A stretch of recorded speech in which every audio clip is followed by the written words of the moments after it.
12해 동안 혈루증을 앓아온 한 여자가 나옵니다. 혈루증은 피가 멈추지 않고 계속 나오는 질환을 말하죠. 그래서 이 여자는 온몸에 붕대를 감고 있었을 겁니다. 예수님을 만난 이날도 몸에서 피가 나고 있었는지도 모릅니다. 이 여자는 그 병을 고쳐보려고 애를 썼습니다. 여러 의사를 찾아다녀 보았습니다. 그런데 아무도 그를 고치지를 못합니다. 치료를 받느라 갖고 있던 재산도 다 날렸습니다. 병세는 더 심해지고 있습니다. 가산도 허비하였으니 이 여자는 이제 얼마 후면 집까지 팔아 넘겨야 하는지도 모릅니다. 그러나 이 여자를 괴롭게 한 건 따로 있었습니다. 그건 다름 아닌 피를 흘리는 것을 부정한 것으로 명시한 율법 때문이었고, 그 율법에 따라 사람들이 자신을 보는 시선이 가장 그를 괴롭게 만들었습니다. 유대 정결법에 따르면 여인이 월경 기간이 아닌데도 피를 흘리면 피가 흐르는 동안 그는 부정한 사람 취급을 당했습니다. 그뿐이 아니지요. 피를 흘리는 그 여인이 눕고 있는 침상도 불결한 것이 되고, 그가 앉는 자리도 부정한 것이 되고, 또 그걸 만지는 사람까지 부정한 사람이 됩니다. 그래서 그 옷을 빨고 목욕을 해야만 합니다.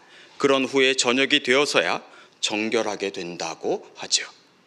이게 이스라엘의 정결 규정이었습니다. 이 여자 12해 동안 피를 흘리고 있습니다.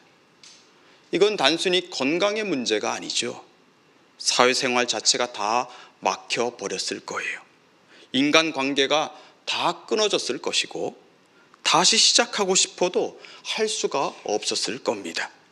그래서 이 사람은 어떻게든 이 병을 없애고 싶었는데, 그래서 여러 의사도 찾아다녀 보았지만 돌아온 건 실망과 절망뿐이었습니다. 12해를 혈루증으로 앓았다는 건 바로 이걸 말하는 겁니다. 그는 건강의 문제를 넘어 종교적으로, 사회적으로, 또 영적으로 완전히 고립된 인생을 살아오고 있습니다. 그건 곧 가족들로부터, 또 세상으로부터, 그리고 하나님으로부터 버림받음을 의미했습니다. 그런 그에게 남아있는 건 이제 스스로 내가 자신을 버리는 것, 죽음밖에 없는 것 같습니다. 그러던 중에 예수님이 지나가신다고 합니다. 그도 예수님에 관해서는 들어서 알고 있었습니다. 그분이 여러 병든 사람들을 고쳐주었다는 얘기를 들었기 때문에 여자는 저 예수님에게 마지막 희망을 한번 걸어보기로 합니다. 예수님이 가까이 오면 그 옷에 손을 대야지. 그 옷에 손만 대어도 구원을 받을 수 있을 거야. 그렇게 생각한 여자는 스스로 깜짝 놀랐습니다. 정결 규정에 따르면 결코 해서는 안 될 일을 하려고 하기 때문입니다. 나와 같은 부정한 사람이 누군가에게 손을 대면 그 사람도 부정한 사람이 되고 맙니다. 나 때문에 예수님도 부정한 사람이 될 수 있다는 걸 여자는 알고 있습니다. 그리고 이미 예수님 주변에는 수많은 사람들이 애워싸고 있습니다. 이 사람들이 나를 어떻게 바라볼지, 또 저 많은 사람들이 예수님의 옷에 손을 다 대고 있는데 나 한 사람 손을 댄다고 뭐가 달라질까 하는 생각도 들었습니다. 그렇지만 그의 두 발은 이미 예수님께 가까이 나아가고 있습니다. 이상하게도 저분이라면 내가 지금 당하고 있는 이 끔찍한 고통을 알아줄 것 같은 느낌이 들었기 때문입니다. 여자는 혹 피가 땅에 떨어지는 건 아닐까 조심조심하며 무리들 틈으로 들어갑니다. 그리고 어떻게 합니까? 자, 27절 말씀을 우리 같이 한번 읽어볼까요? 27절입니다. 예수의 소문을 듣고 무리 가운데에 끼어 뒤로 와서 그의 옷에 손을 대니. 네, 이 여자는 드디어 예수님의 옷에 손을 댑니다. 그러나 여자는 예수님 뒤로 와서 손을 대죠. 왜 그랬겠습니까? 왜 예수님 앞에 당당히 서지를 못했을까요? 내가 예수님의 옷에 손을 대면 그도 나와 똑같이 부정한 사람이 된다는 걸 알고 있기 때문입니다. 그래서 감히 당당하게 그 앞에서 손을 대지 못했던 겁니다. 조마조마하면서 한편으로는 약간의 기대를 가지고서 예수님 뒤에 서서 그 옷가에 손을 내밉니다. 자, 그랬더니 어떻게 됩니까? 여자의 혈루 근원이 곧장 말랐습니다. 피가 멈추었고 피가 더 이상 흐르지를 않습니다. 여자도 그걸 느꼈습니다. 그 저주스러운 혈루병에서 완전히 나았다는 걸 그도 알았습니다. 놀라운 일이 일어난 겁니다. 이렇게까지 빨리 좋아질 줄은 전혀 생각하지 못했습니다. 뛸 듯이 기쁩니다. 지난 12년 동안 겪었던 그 고통을 이젠 더 이상 겪지 않아도 됩니다. 이제 다시 사회생활을 시작할 수 있습니다. 새로운 기회들이 찾아올 겁니다.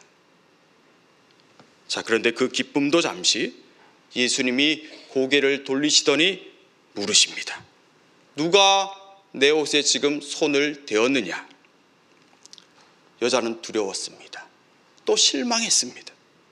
이제 그토록 꿈꿔왔던 새로운 삶을 시작할 수 있을 거라 생각했는데 예수님이 그 일을 막으시는 것 같습니다. 당장이라도 예수님이 내가 저지른 잘못을 지적하실 것 같습니다. 나 때문에 부정한 자가 되어버린 예수님이 그 사실을 아셨으니 이제 모든 것이 다 헛일로 돌아갈 게 분명하고 주변에 있던 사람들도 그런 그 자신을 정죄할 것이 분명합니다. 여자는 두려운 마음으로 예수님 앞에 엎드려서 자초지종을 전하지요. 그가 어떤 병에 걸렸는지, 또 지난 12년 동안 어떤 삶을 살아왔는지, 그래서 오늘 예수님의 옷가에 손을 댄 것이라고 말씀드립니다. 여자는 예수님 앞에서 다른 할 말이 없었습니다. 그가 당한 고통을 이제 예수님도 겪어야 하기 때문입니다. 자신은 나았지만 예수님은 부정한 자가 되었기 때문입니다.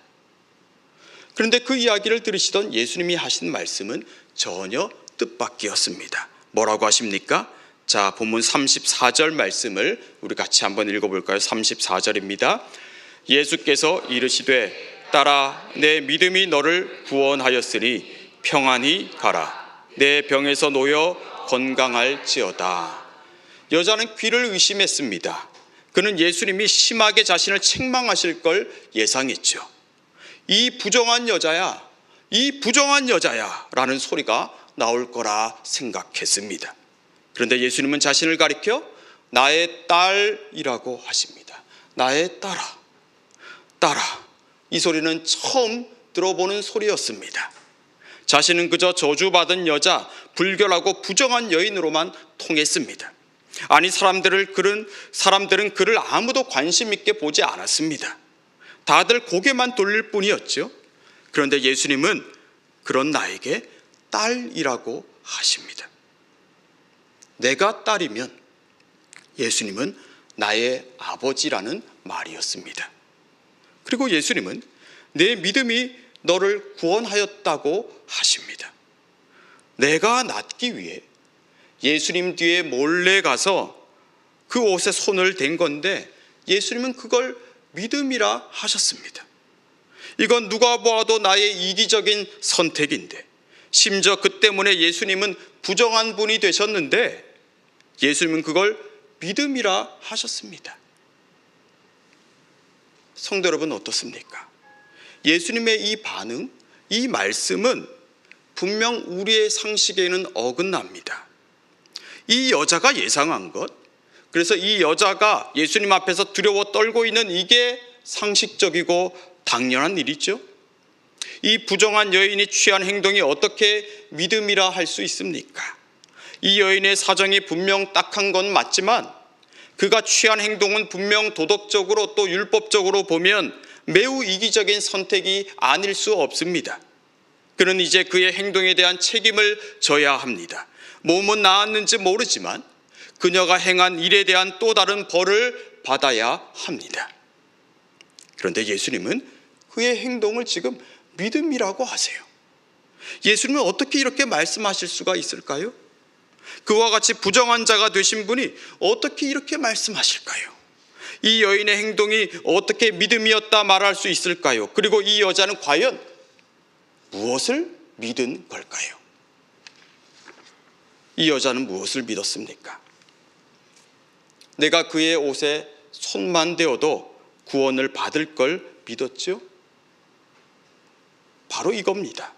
이 여자의 믿음은 지극히 개인적이고 또 어떤 면에서는 이기적인 믿음입니다. 그가 예수님에게 손을 댄 순간 예수님이 부정한 자가 된다는 걸 그도 알고 있었기 때문입니다. 그러나 이 여자는 그 일을 행했습니다. 이유는 간단합니다. 정말로 내가 낫기를 원했기 때문입니다. 그리고 예수님이라면 자신을 낫게 해줄 수 있다는 일말의 믿음을 가지고 있었습니다. 이게 그 여자의 믿음이었지요. 그런데 예수님은 이 여자의 그 믿음을 칭찬하십니다. 그 믿음이 너를 구원했다고 하셨습니다. 우리가 보기에는 그 정도로 대단한 믿음 같지 않은데 예수님이 그를 구원하신 게 아니라 그의 믿음이 그를 구원했다고 말씀하시죠. 예수님이 이 여자의 믿음에 대해 놀라신 건 그가 이렇게 행동한 것이 결코 쉬운 일이 아니었다는 걸 아셨기 때문입니다. 여러분, 이 여자는 지금 모험을 한 겁니다. 그는 이미 지칠 대로 지쳐 있습니다. 병을 고치기 위해 해볼 건 다 해보았습니다. 이제 더 해볼 게 하나도 없습니다. 예수님에 대해 소문은 들었지만 그가 예수님에게 뭘 부탁할 수 있겠습니까? 부정한 자로서 예수님에게 나아간다는 그 자체가 이미 또 다른 죄를 짓는 일이지 않습니까? 이 여자는 조용히 사라져도 누구 하나 이상하다 생각하지 않을 사람입니다. 격리되어 있다가 고립되어 있다가 그냥 죽을 운명이죠. 아무도 병을 고치질 못하니까요. 그러나 이 여자는 자신을 향해 크게 입을 벌리고 다가오고 있는 그 죽음을 향해 순순히 들어가지 않았습니다. 그는 예수님에 관한 이 소문을 나를 향한 하나님의 말씀으로 받아들였습니다. 그래서 무리들 틈에 파고드는 것이 매우 힘들고 매우 위험한 일이었지만 또 예수님의 옷가를 만진다는 건 더더욱 망설여지는 일이었지만 그 일을 행하기로 결단합니다. 그 자신을 애워싸고 억압하고 짓누르고 있는 사람들의 시선과 판단을 넘어서기 위해 이 사람은 발걸음을 옮깁니다. 네, 예수님은 바로 이걸 보셨습니다. 그 자신을 숙박하고 있는 것을 넘어서기 위해 그것에 갇혀있지 않기 위해서 예수님 앞으로 절뚝절뚝 나아간 그 개인적이고 또 어떤 면에서는 이기적인 그 믿음 안에 있는 깊이를, 그 무게를 예수님은 보셨던 겁니다. 사랑하는 성도 여러분, 오늘 우리를 가만히 들여다보면 이 여자의 이 믿음이 얼마나 큰 믿음인지를 보게 됩니다. 예수에 대한 이야기를 우리도 많이 듣죠. 설교를 통해서, 책을 통해서, 또 요즘은 유튜브 영상을 통해 많이 접합니다. 그런데 여러분, 그것들이 우리를 예수님께로 이끌어가는 게 아니죠. 무엇입니까? 예수님을 향한 우리의 믿음이 예수님 앞으로 우리를 이끌어갑니다. 그 믿음은 어떤 믿음입니까? 아주 개인적이고 또 다른 누군가가 보았을 때는 이기적인 믿음일 수도 있습니다. 그러나 예수님이 보시기에는 그 믿음만이 우리를 구원하는 겁니다. 왜냐하면 우리가 예수님께 나아간다는 것은 우리를 올가매고 있는 것들, 우리를 두렵게 하는 것들, 우리를 부끄럽게 만드는 것들을 내가 알고 있고 내가 그걸 인정하지만 내가 그것에 더 굴복하진 않겠다는 걸 보여주는 것이기 때문입니다. 여자가 지닌 이 혈루증은 분명히 그의 삶을 갉아먹는 악한 것이었습니다. 사람들과의 관계도 끊어지고 경제활동도 할 수 없고 몸을 쇠약하게 만들었죠. 또 하나님에 대해 원망과 체념과 불평을 하게 만든 것일 수도 있습니다. 그의 모든 것을 피폐하게 만들었습니다. 이 여인은 거기에 그냥 평생 올가매어 살아갈 수도 있었을 겁니다. 그러나 그녀는 그걸 원하지 않았습니다. 그걸 거부했습니다. 그래서 예수님께로 걸어갔던 것입니다. 오늘 우리 역시 예수님 앞에 나아가야 할 이유를 다 가지고 있을 거예요. 나를 올가매고 있는 것, 내 삶을, 내 인생을 요동치게 만드는 것들이 다 있을 겁니다. 열등감을 가지고 있습니다. 또 인정 욕구를 갖고 있지만 그것이 충족되지 않았을 때 나를 파괴하는 습관들을 다 가지고 있을 거예요. 우린 그것들 때문에 다 지금 힘들어하고 있죠. 그러나 반대로, 그런데도 우리는 그것들을 계속 쥐고 있습니다. 그걸 내려놓지 않습니다. 그걸 버리려고 하지 않습니다. 하나님께 분명 고침을 구해야 하지만 부끄러워서 나아가지를 못합니다.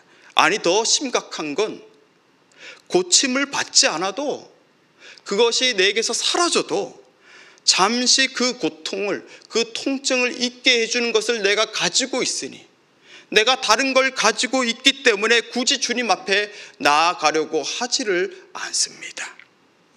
고쳐지기를 바라지만 여러분, 그건 바람이지 믿음은 아니지 않습니까? 주님께 나아가면 주님이 고쳐주실 거야 하는 믿음이 없습니다. 왜냐하면 다른 걸 다 해보았기 때문입니다. 그래도 고쳐지지 않았으니 이제 나는 별 수 없다 생각하는 거죠. 오늘 이 여인도 그렇게 살아갈 수 있었을 겁니다. 12년 세월이니까 어떻습니까? 힘들기는 했어도 이미 익숙해져 있을 거예요. 그 나름대로 살아갈 방법도 찾았을 것입니다. 그러나 여인은 예수님에 관한 소문을 듣고 놀라고 기대한 걸 넘어서 예수님 앞으로 나아갔습니다. 그 발길을 옮겼습니다. 그 옷에 손을 댔습니다. 바로 그 믿음을 가리켜 예수님은 이 믿음이 그를 구원하였다고 말씀하셨죠. 이제 마지막으로 예수님이 이 여자를 찾으신 이유를 함께 나누고 말씀을 정리하고자 합니다. 여러분, 예수님은 왜 이 여자를 굳이 찾으셨을까요? 여자가 고침을 받았으면 다 된 거 아닙니까? 이 여자는 이제 새로운 삶을 시작할 수 있는 거 아닙니까? 그건 예수님이 이 여자를 가리켜 나의 딸이라고 부르신 것에서 알 수 있습니다. 예수님이 원하신 건 이 여인이 고침을 받아 그 혈루병을 얻기 전의 삶으로 다시 돌아가는 게 아니었습니다. 그녀가 이제 전혀 새로운 삶을 살아가기를 원하셨습니다. 그건 바로 예수님을 나의 아버지로 믿고 의지하고 부르는 삶입니다. 이 예수님은 어떤 분입니까? 자기와 같이 부정한 자가 되신 분입니다. 내가 가지고 있던 그 저주를 그대로 가져가신 분이에요. 그 대신에 나를 정결하게 하신 분, 나를 그 대신에 온전하게 하신 분이죠.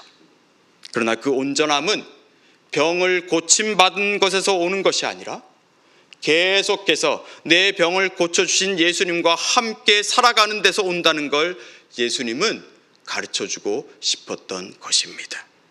그래서 예수님은 이 여자를 불러 세우십니다. 내 믿음이 너를 구원하였으니 평안히 가라. 여기 평안히 가라라고 했을 때 이 평안히 가라를 원문대로 직역하면 이렇게 옮길 수 있습니다. 평안으로 나아가라. 평안으로 나아가라. 평안을 향해 나아가라입니다. 다르지요? 병으로부터 나음은 얻었지만 이 여자에게 주어질 또 다른 평안이 있다는 것입니다. 예수님은 이 여인이 자신을 찾으며 아버지라고 부르며 그 평안으로 더 나아가도록 말씀하신 것입니다. 사랑하는 성도 여러분, 저도 여러분도 제각기 다 아픔이 있습니다. 몸의 건강의 문제를 가지고 있는 분이 있고 정서적인 어려움을 갖고 있는 분도 있습니다. 또 교회에서 여러 종교적인 일들을 열심히 하지만 실제로는 하나님을 향한 신뢰보다는 그 깊은 내면에는 불신과 실망과 좌절을 또 서운함을 갖고 있는 분도 있을 것입니다. 네, 우리는 다 육체적으로, 정서적으로, 또 영적으로 다 온전하지가 않습니다. 모자람이 있고 그 때문에 우리는 슬퍼하고 절망하지만 변화보다는 당장 편안한 익숙함을 택하기도 할 겁니다. 그래서 예수님에 대한 말은 많이 듣지만 그것들을 그저 지나가는 소문으로만 여기지 나에게 오늘 다가오는 하나님의 말씀으로 듣지 않을 때가 많이 있습니다. 그러나 여러분, 예수님이 바라시는 믿음은 다른 게 아닙니다. 나의 온전함을 내가 정말로 바라는 것, 그것을 주실 분이 예수님이라는 걸 믿는 믿음입니다. 우리에게 고침을 받아야 할 것이 있지 않습니까? 나를 지금도 흔들고 있는 게 있지 않습니까? 사람과의 관계를 자꾸 깨트리는 내 속사람의 문제가 있잖아요. 하나님과의 관계에서 여전히 풀리지 않은 문제를 다들 가지고 있을 것입니다. 하나님은 이제 그걸 가지고 나에게로 나오라고 하십니다. 내가 부정해지더라도 괜찮다. 내가 너 때문에 비난받아도 괜찮아 라고 하십니다. 그저 너는 나에게 나와 내게 손을 대라고, 나에게 그 허물을 가지고 나오라고 하십니다. 하나님 그런 우리에게 안식이, 평안이 더 남아있다고 말씀하십니다. 저와 여러분이 이제 그 평안을 향해서 나아가기를 바랍니다. 이미 우리를 자녀로 삼으신 예수님이 계시다는 걸 여러분 기억하십시오. 자녀들이 보다 평안하기를, 온전하기를 원하시는 그분 앞으로 더 가까이 나아가지 않으시겠습니까? 이제 원망하고 혼자 체념하고 있지 마시고 그분 뒤에라도 서실 수 있기를 바랍니다. 그게 바로 믿음입니다. 그 믿음이 저와 여러분을 구원할 것입니다. 기도하겠습니다. 하나님 감사합니다. 이거면 충분하다 생각했는데 오늘 말씀 앞에서 우리는 여전히 온전하지 못하다는 걸 다시 확인합니다. 그러면서도 여러 이유를 대며 온전함으로 나아가려는 믿음을 가지지 못했음을 깨닫습니다. 주님 앞에 서는 걸 두려워하거나 귀찮아하거나 무용한 일로 여기지 않게 해주십시오. 우리 안에 온전함에 대한 갈망과 소원과 믿음이 넘치게 해주십시오. 그리하여 아직 우리에게 남아있는 안식과 평안을 향해 한 걸음 더 발돋움하며 주님만이 주시는 기쁨으로 충만한 삶을 살아가게 해주십시오. 예수님 이름으로 기도합니다. 아멘.